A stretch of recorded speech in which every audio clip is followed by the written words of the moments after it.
Hi guys, good morning. This is Carla Singson of Proximity Outsourcing. And in this video, I will be discussing the top 10 reasons why people, basically business owners, founders, fail when they try to outsource all by themselves. So I know that some of you have tried to do this yourself. You tried to post a hiring announcement, maybe online jobs or Facebook groups, or ask your friends to share this around, share this job announcement on LinkedIn. And I know that a lot of you have bad experiences when trying to outsource or trying to recruit remote workers for your company so that you can grow fast and easy and just scale, right? Or just focus on networking, focus on product innovation. So I know that when I talk to clients and they basically share all of their hardships, I have distilled the top 10 reasons why they fail. And I don't want you guys to undergo that experience. I don't want you to fail. So if you do decide to DIY this, I'm going to give you hashtag real talk.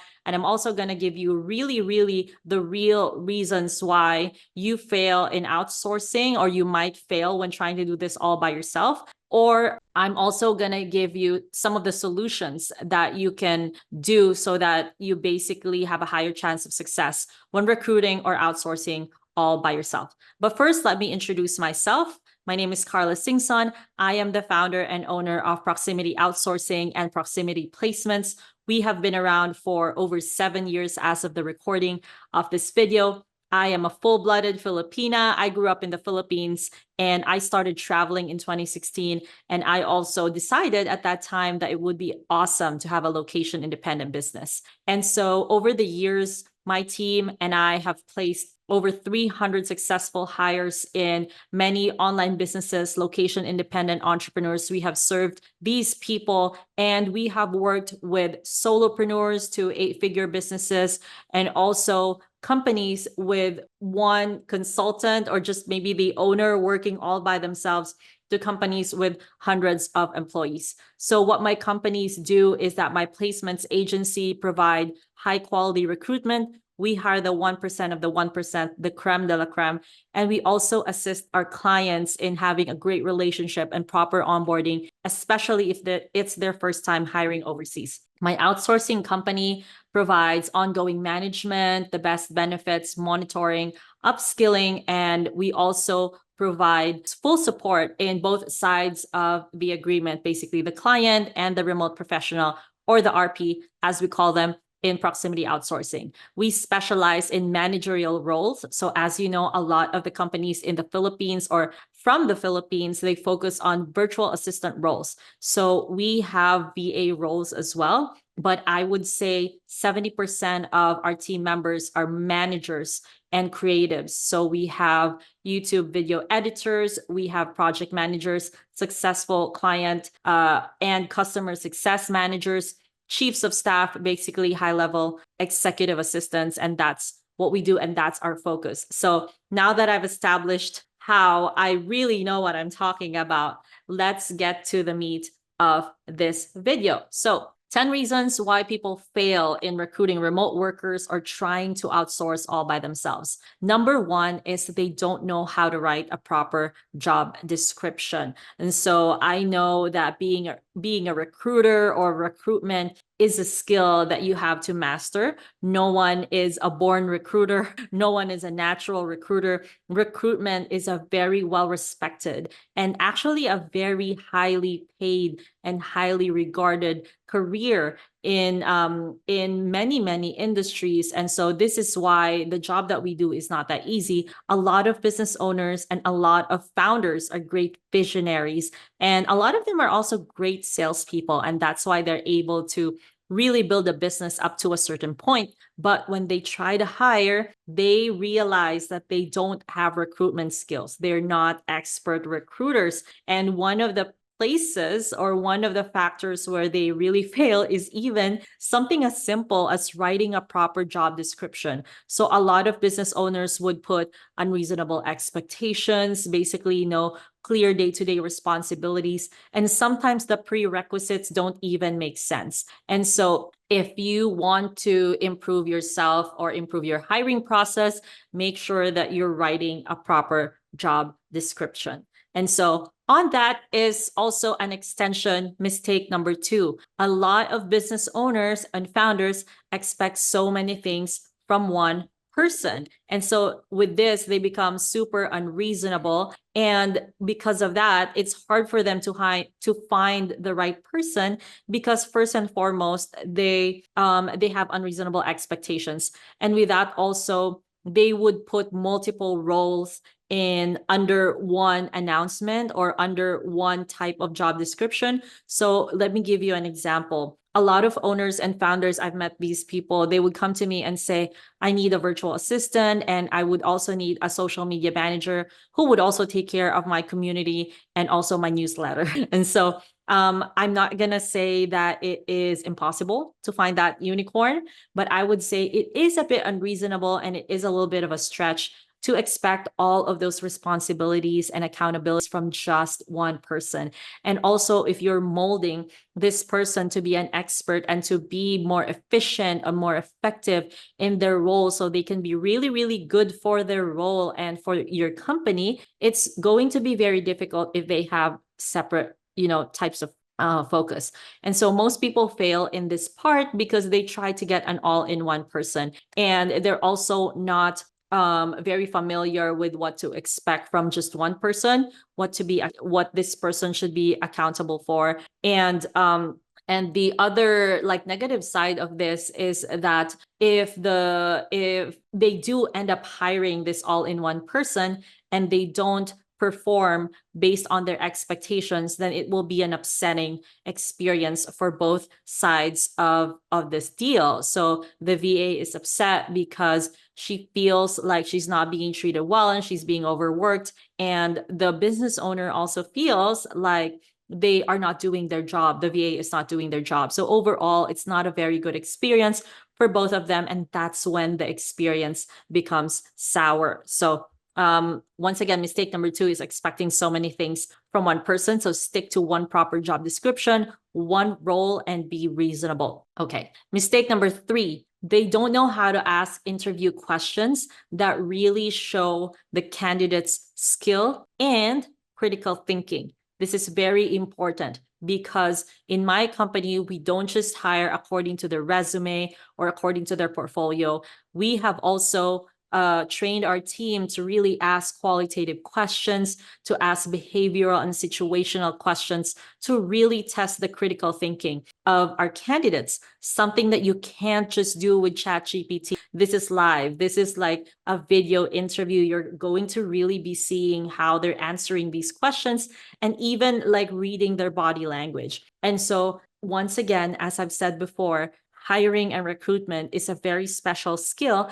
And honestly, if you don't feel like you have a confidence level of, say between 1 to 10, with 10 being the highest, if you're not even at say 8 or 9, my recommendation is just leave this to the experts and leave it to seasoned recruiters and seasoned outsourcing companies, just like Proximity, and you will save yourself so much time, money, and headache, and you can still find top tier talent. And so some interviewees just go for really basic questions, and some of them don't know how to understand or find motivation.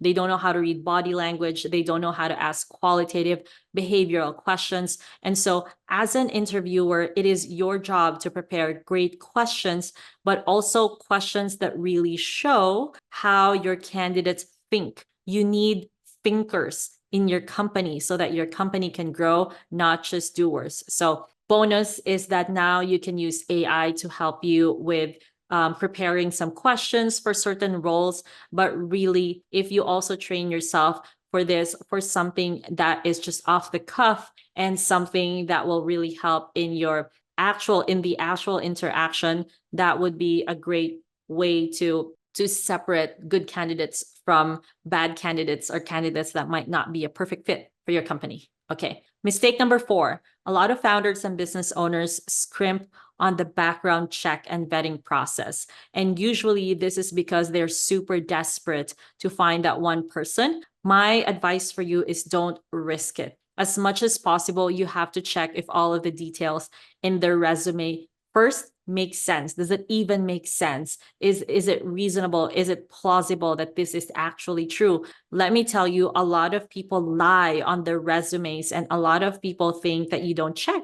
And so sometimes they just put lies in their resumes, fake numbers, fake employment records. And so I would suggest that you actually call these references, call these companies, email their HR, and don't risk hiring a bad apple just because you're desperate for someone to help you. And so also ask qualitative questions when you're interviewing them. Like, one of the questions that I love asking is, when we call your past employer or your past colleagues or coworkers, what do you think would they say about you? So the way that the candidate would answer this question will really show you what kind of person or worker they are. And even if they're feeling uneasy or their demeanor changes, this is something for your observation, and that's definitely something to note in your interview notes, right? And so don't scrimp on background check, don't scrimp on the vetting process, do your best and don't risk it. Okay, tip number 5, a lot of people, when they outsource or when they hire remote workers, they don't have any clue or context on the background that they should be hiring for. What do I mean by this? And so, for example, if you live in the United States of America and you want to outsource to the Philippines, just like where my team is located, there might be a lot of cultural nuances and social nuances that you don't know. For example, the Philippines has 7,000 islands. Which cities are not calamity prone? You don't want to hire from cities with a lot of earthquakes, a lot of storms, a lot of typhoons, places with intermittent internet or even intermittent electricity. So what are these cities? So you have to know those things. And also, if you're hiring for a managerial role, you might prefer hiring from certain universities or hiring from certain backgrounds or hiring from certain urban cities, more urban, more, basically closer to the metropolis. And so research on the country where you're outsourcing, where you decide to hire. So same thing obviously goes for, say, if you're hiring in Latin America or Eastern Europe. So know these things, know these like types of social context and cultural context and geographical context. So that would be my advice. So in my company at Proximity, we only hire from cities that are urban, but that don't have any problem with electricity and are not very calamity prone as well. Like, to be honest, 1 or 2 earthquakes a year, no problem. 1 typhoon a year, no problem. But there are certain places which have more issues. And to be honest, in some of these countries, there's even deeper problems like like terrorist groups or a little bit of political unrest. And so you really, really want to be informed about those things. So number 6, a lot of founders and business owners fail in outsourcing because they don't know how to do proper efficiency testing. So for platforms that you will be using, you have to know how to test your candidate's skill level and get insight on the actual length of time that they spent using it. So one of the examples that I can share with you is when High Level started becoming famous, a lot of people just put High Level on their resumes, or they watched one video, they haven't really actually used it. So we have certain clients that wanted High Level experience. Some of our clients even wanted High Level expertise, especially our agency clients who are hiring customer success managers that involves onboarding and talking to their clients as well, answering questions about High Level. So there are people that will just put High Level on their resume, but they don't really know how to use it. So my advice for this one is to have proficiency testing, which requires screen sharing. So they have to do it live. You have to test their proficiency. You have to give them certain tasks and watch how they do this in real time, because giving away a test task that is focused on a particular proficiency, they can just have someone else do that, or they can maybe pay someone from Fiverr, or they might actually not know how to do it and they just like learned it on the fly, which is probably not that bad because they have initiative. But what I'm saying is that if that's really not the level of proficiency that you're looking for, I would recommend proper proficiency testing. And if you're hiring for a creative position, also do test tasks. So my recommendation is also do paid test tasks. It's not enough that you see their portfolio, because portfolio is proof of past work. So there might be other factors that are important that are not highlighted based on how good it is that how good the work is in their portfolio.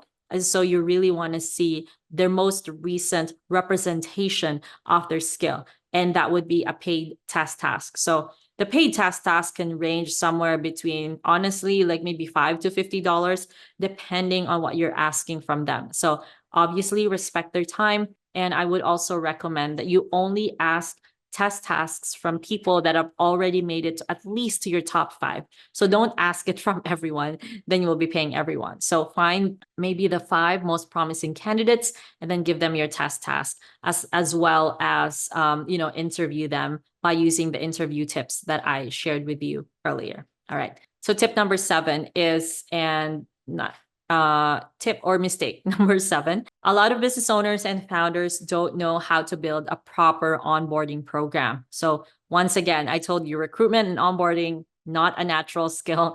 So building a proper onboarding program takes time and skill and knowledge. And it also covers proper discussion of the job description, the success metrics of the role, a healthy feedback loop, and of course, the role non-negotiables of the role. So I know it's not nice to talk about termination or suspension, but in my opinion, it has to be really clear what your expectations are about the role.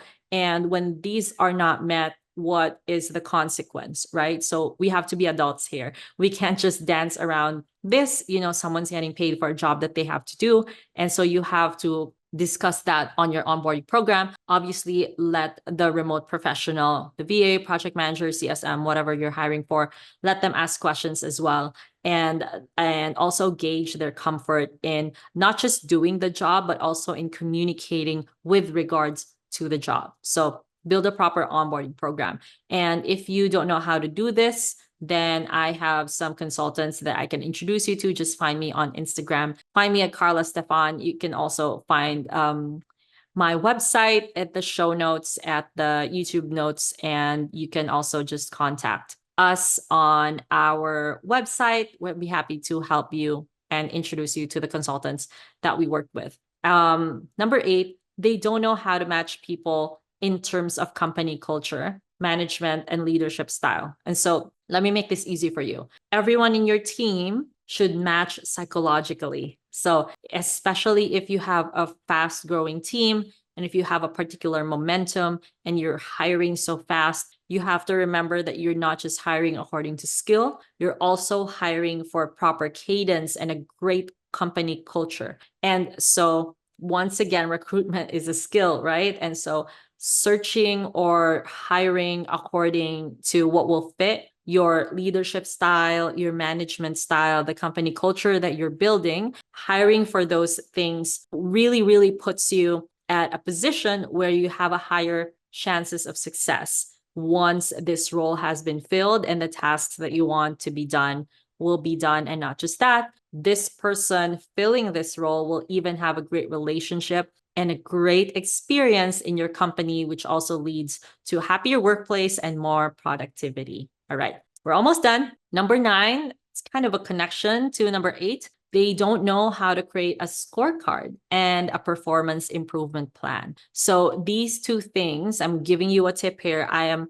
literally sharing our secrets here. So these 2 things are the key documents that will help monitor a teammate's progress and of course, assist them to get back on track if they are falling behind on certain goals and responsibilities. So we also do this in our own company at Proximity Outsourcing. All of my teammates have a particular scorecard and a performance improvement plan in case they are not performing up to the level that they're supposed to based on the onboarding and the job description. So this is basically the report card. This is how their performance will be measured on an ongoing basis, because what you don't want is someone just performing really amazing during the probation period, whether that's 90 days or 6 months or whatever it is for you. And then after that, their performance just lags and it starts to just fall behind, right? You don't want to do that. So the scorecard is a living and breathing thing, and it will reflect your expectations and their responsibilities, everything that they're accountable for. And that is a really important document. And so there are obviously a lot more, like a lot of other pieces of kind of management cards or operational report cards, if I could name them in a particular way. Some of them are called like the COE document, or the correction of error. Some of them are also about how to properly write an out of office email. So all of these things, you can probably hire a consultant to help you with that. And if you need an intro, obviously just reach out to me on Instagram. It's Carla Step. I'm happy to introduce you to the consultants that we worked with, because they've really, really helped our company and our clients as well. And so lastly, and this is number 10, the 10th mistake of business owners and founders is that sometimes they don't know how to lead. So this is probably one of the most important parts of the business. A lot of founders and business owners fail when they outsource because, to be honest, they just don't know how to lead. So as the owner, you will have to lead an orchestra of people, time everything right. You have to balance people's interests. And so my tip is to continuously work on your leadership skills and also hire leaders that help fill the gap. And so gone are the days when you can only hire and outsource for assistant roles or virtual assistant roles. As I've said earlier, our best seller positions are in management, project managers, operations managers. So you can also outsource for leadership, accountability. If this is something that you're missing, then there's no reason why you can't outsource or hire for that. And so don't be afraid to maybe hire a consultant, or even like outsource for that position, for that leadership position. Maybe you should just focus on sales, on being the visionary, on product innovation, or something like that. Or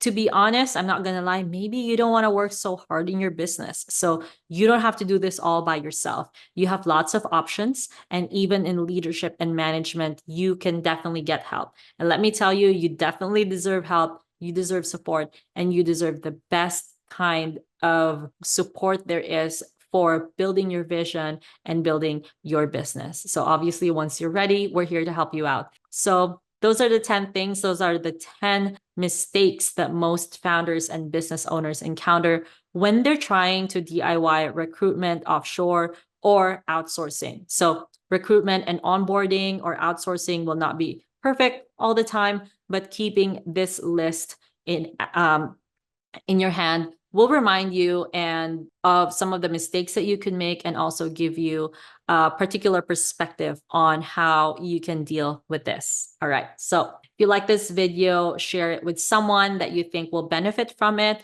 Definitely, I would appreciate it if you can share something in the comments. Share this to anyone that you feel like will really, really get good use out of this. And of course, if you need a little bit of more help, if you need professionals who know what they're doing, and if you are done wasting time, money, and trying to hire and doing this all by yourself, if you keep getting headaches, keep running into walls, you don't need to do this all by yourself, and we're here to help. So find us at proximityoutsourcing.com. We'll be there to help you out, and there's always space for helping visionaries, business owners, and founders like you who are building something great in the world. It would be our honor to be part of this vision, and it will be our honor to support you. So thank you so much, and I hope you learned a lot.